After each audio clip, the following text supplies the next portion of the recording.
Nah, kita hari ini liatin technical aja deh gitu. Nah, teman-teman ya, kalau kita bicara hari ini market gimana, kita lihat dari IHSG-nya dulu deh ya. IHSG ini sebenarnya potensinya seperti apa? Oke. Nah, teman-teman kalau lihat ya, IHSG ini masih di minor trendnya masih buat lower low ya, teman-teman ya. Nah, kalau kemarin ada area gap ya, area gap ini ketutup atau enggak? Sebenarnya kalau teman-teman mau liatin gap ya, gap itu lebih kelihatan kalau di time frame kecil ya. Kadang-kadang kalau daily itu nggak kelihatan lompat gapnya. Nah, contoh ya, kalau ini misalnya aku turunin ke time frame yang lebih kecil ya. Anyway, ini udah ketutup ya, udah ketutup, cuma belum aku update aja. Nah, sebenarnya di bawah itu masih ada gap area nih, di bawah 6742, 6779. Apakah bakal ke sana? Ya, kita nggak pernah tahu ya. Tapi by structure market sebenarnya kita nggak bisa ngomong IHSG ini sebenarnya dalam posisi uptrend kan. Obviously secara kasat mata aja kita lihat, oh ini udah downtrend lah, belum kemana-mana juga. Nah, kembali lagi ya, kalau teman-teman yang sering lihat kita punya IG Live market update ya, kita tahu ya September itu biasanya bulan agak susah ya. Nah, Oktober itu juga mostly dia tuh bottoming. Berarti apa kalau bottoming ya? Kalau kita lihat bottoming, artinya barang-barang ini pada murah. Jadi sebenarnya tantangannya kita adalah cari barang apa sih yang sudah murah, tapi secara upside-nya atau potensial naiknya masih banyak sih. Nah, ini mungkin PR-nya kita. Jadi sebenarnya tidak selalu yang namanya market merah itu jelek buat kita. Sebenarnya ada bagusnya juga. Artinya ya bagus kalau lagi punya cash, atau nggak bagus kalau lagi keseret ya. Nah, itu sih. Cuman kalau dari data yang pernah aku tarik dari tahun 97 sampai kemarin ya, 2018, itu September, Oktober itu mostly dia bottoming. Nah, makanya kalau teman-teman lihat ya, kenapa kok market itu ya, kalau dari Oktober, November, Desember, Januari running, tahu-tahu lagi keenakan running di bulan Februarinya atau Maret, tahu-tahu dia reversal. Nah, kenapa? Ya karena udah running dari Oktober gitu. Nah, kadang-kadang kita sering terlena nih, waktu udah running dari Oktober, kita keenakan Januari, berpikir akan naik terus. Nah, yang harus diingat secara psikologi ya, kapan sih market ini mulai berhenti? Nah, satu hal kalau bicara soal technical ya, orang-orang kan sering lihat technical ini sebagai ilmu tarik garis lah, atau semuanya kita bicara pakai indikator lah. Sebenarnya kalau guru saya yang pernah ngajarin ya dulu, sebenarnya kalau kita mau lihat technical itu adalah peta psikologi dari pelaku market. Nah, kalau kita melihat itu secara psikologi, berarti kita bisa melihat ini sebagai dari sisi buyernya seperti apa, sellernya seperti apa. Nah, hal yang paling penting kalau kita mau masuk ke market dari pendekatan menggunakan technical adalah kita lihat satu dari sisi buyer, satu dari sisi seller. So, kita bisa kira-kira antisipasi kalau buyer pemikirannya seperti apa, kalau jadi seller pemikirannya seperti apa. Nah, itu mungkin akan bantu teman-teman untuk menganalisa secara technical.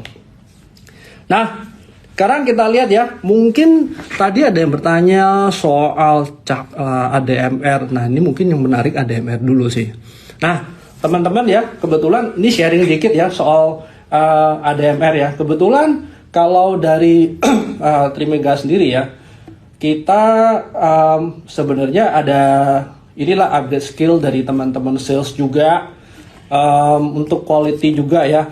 Mungkin nanti next time Billy bisa sharing juga ya, gimana sih kita mau restock portofolio dari klien-klien yang gede ya, untuk rubah yang negatif ini jadi positif. Nah, salah satu stock pick yang kita pilih di sini adalah ADMR ya. Kenapa kok ADMR ya? Mungkin kalau teman-teman yang di Trimega udah pada tahu ya, ADMR ini sebenarnya lebih karena ada cooking call-nya ya, walaupun dia memang sama-sama dari grupnya Adaro ya. Tapi sekarang kalau kita bicara Adaro call ini kan PI-nya mungkin maksimal berapa sih, 3-5 ya. Dengan adanya ADMR yang lebih bersih, sebenarnya PI-nya bisa dihargai lebih tinggi. Berarti secara valuasi looking ke depannya, harusnya kita pasti mau invest ke barang yang punya potensi upside lebih banyak ya. Nah sekarang gini, kalau kita lihat dari ADMR sendiri ya, let's see ADMR. Oke, dari ADMR sendiri sebenarnya kalau kita lihat pergerakannya sih masih ranging ya. Nah seperti ini ya, kalau kita lihat yang ranging seperti ini, yang namanya ranging itu jauh lebih bagus daripada dia buat lower low ya. Nah kenapa? Sekarang kita bicara ranging ya. Kalau bicara technical, ada yang namanya akumulasi, partisipasi, terus distribusi. Nah hal yang sama juga kalau teman-teman belajar misalnya kayak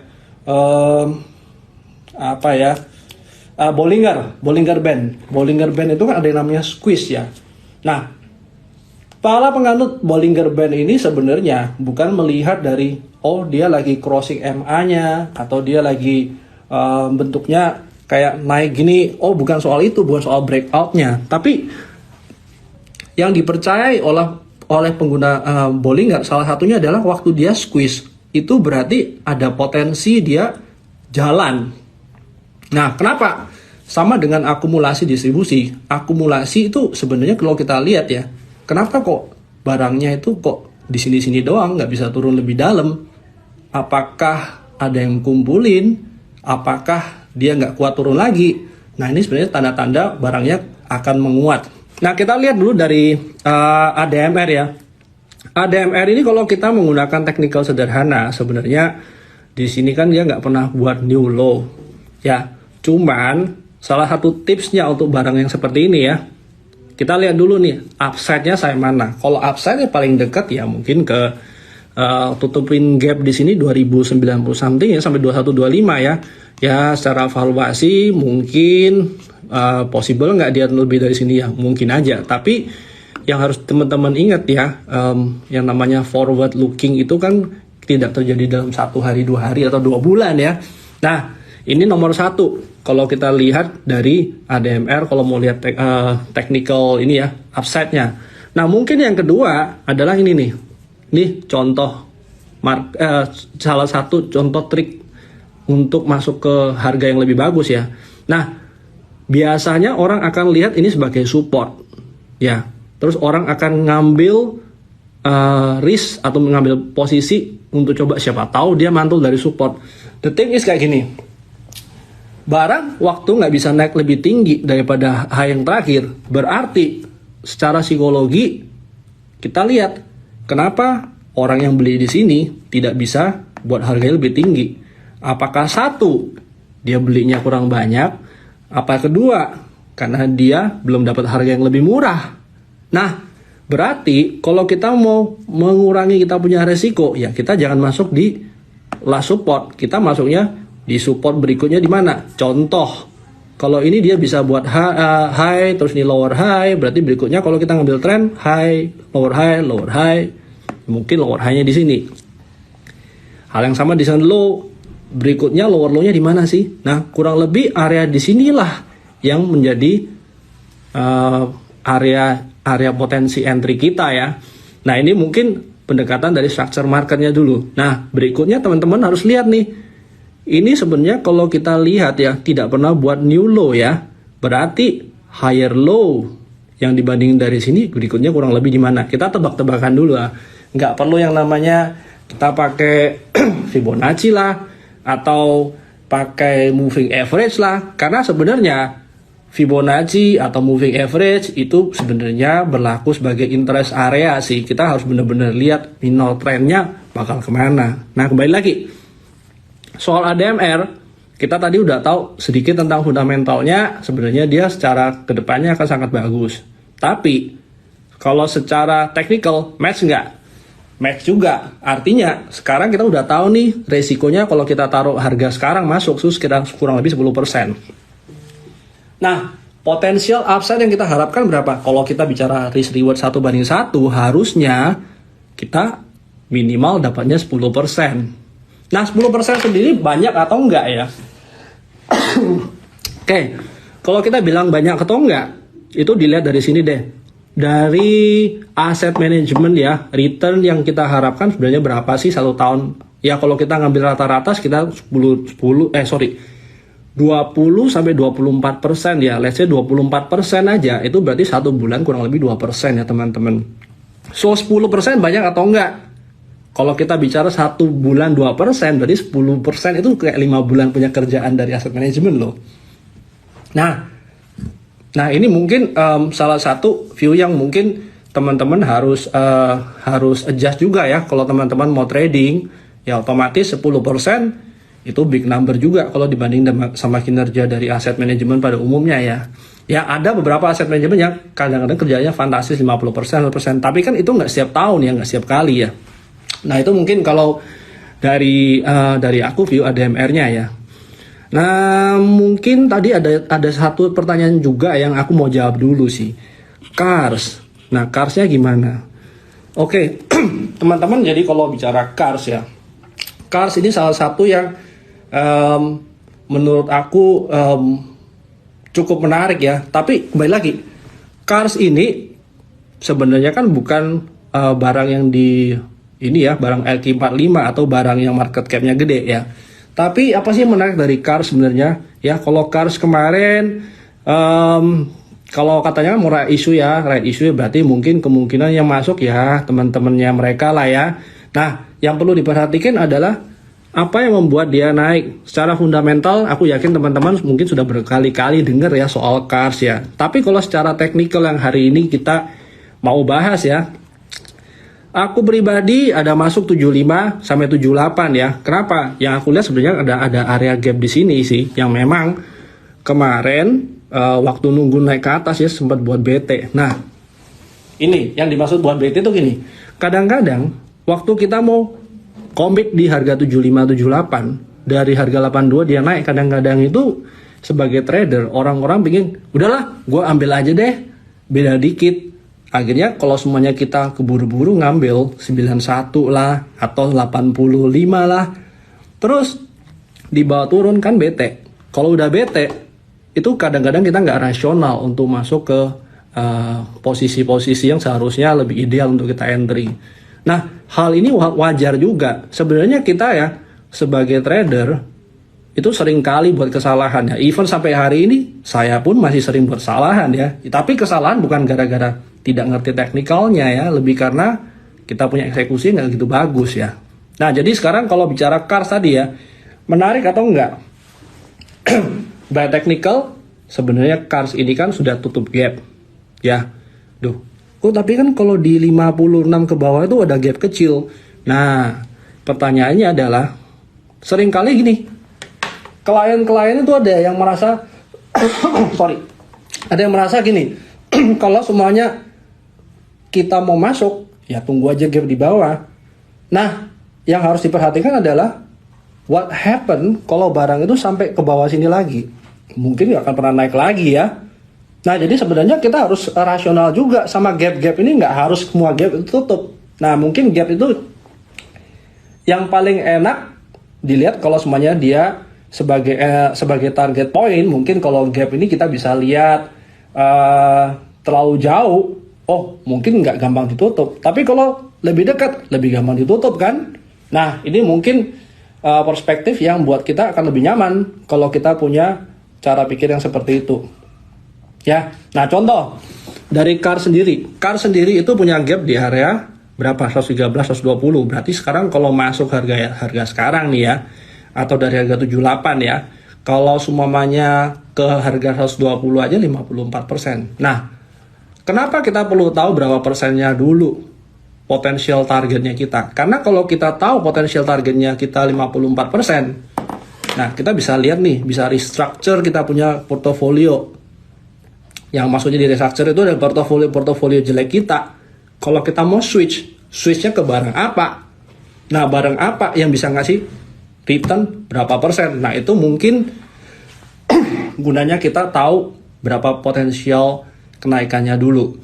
Ya, tapi nomor satu bukan potensial kenaikannya dulu, risknya berapa yang bisa kita reserve kalau kita salah ya. Nah jadi kalau bicara dari Cars ya, nah ini memang ada beberapa area gap ya, sampai 106 itu mungkin ada gap ya. terus 113 sampai 120 ada gap. Nah, mungkin gap-gap area ini mungkin kita bisa pakai untuk target profit kita ya. Nah, untuk teman-teman yang yang mau diversified ke barang-barang yang lebih small cap ya, mungkin salah satunya menurutku Kars yang cukup menarik ya gitu. Sorry ya, agak flu, batuk. Jadi mungkin ada sedikit intermezzo. Bumi dan BRMS, mungkin kita bicara itu nanti. Itu juga topik menarik. Nah, SMDM tadi ARB, gimana view untuk besok? Apakah masih uptrend? Oke. Kalau kita bicara view besok apakah masih uptrend, itu sebenarnya target kita atau sebenarnya perspektif kita berapa jauh sih gitu loh. Nah, kita lihat dulu deh SMDM. Nah, kenapa sih kita perlu tahu target kita berapa jauh? Nah, sekarang gini. Kalau kita memang buat trading, view kita seberapa jauh itu tergantung target time frame berapa sih yang kamu pakai. Kalau kamu buat trading pakainya monthly, weekly ya mungkin salah time frame ya. Tapi kalau untuk trading keluar masuk keluar cepat ya, yang perlu kita pakai adalah time frame yang lebih kecil, minor trend lah ya. Nah, contoh nih SMDM yang saya buat biasanya kalau untuk barang-barang yang seperti ini ya, saya selalu mulai dengan gambarin channel ya. Jadi seenggak-enggaknya kalau misalnya nih ya, nih kalau ini belum kejadian, saya kan nariknya dari sini sampai sini.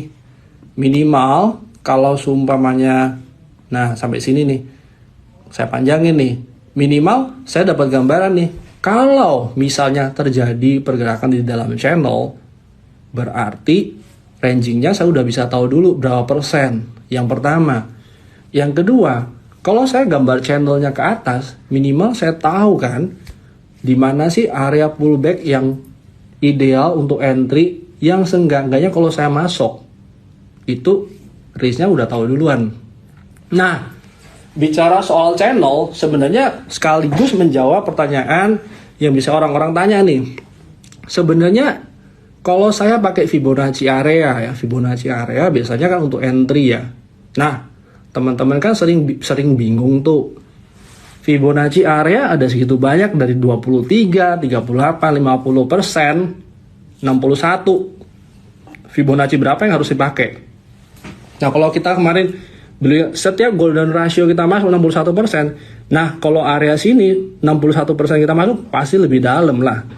Artinya semakin sempit pergerakannya atau semakin tidak tajam ya, maksudnya semakin landai dia punya channel, sebenarnya Fibonacci 61% tidak akan ketemu. Yang iya lebih dari 61%. Oke.